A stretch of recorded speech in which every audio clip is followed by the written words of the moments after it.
Szeged is a city located in the south of Hungary, the second largest city.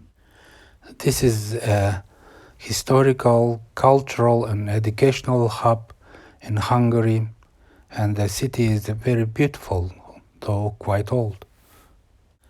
Hospitality of the city is outstanding. When we arrived to the city for a conference on language policy, the city was full of the spirit of an expectation for the new year. Hungary should be praised for its wine, palinka, and food. This is the National Museum. The inscriptions is in Hungarian. The next pictures represent public science where non-Hungarian languages are represented in the linguistic landscape of Szeged. This is the only Asian inscription in the downtown. This is the main marketplace in Szeged. This is the table in the marketplace full of Hungarian logos, surprisingly enough for such commercial places. These are buildings outside the marketplace where some English words are written with bold fonts and some others are written with regular fonts. Here's an example. Global companies, they use logos.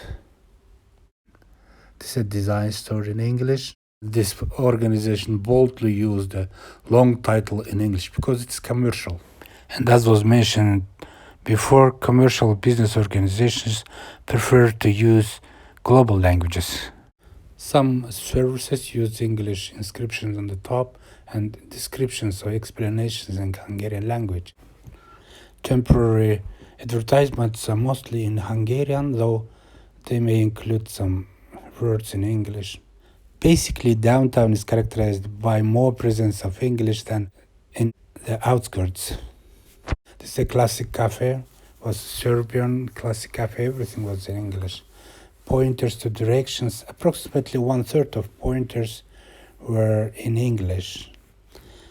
Inscriptions on the buildings of religious organizations are mostly in Hungarian, though there are some information for tourists in English as well.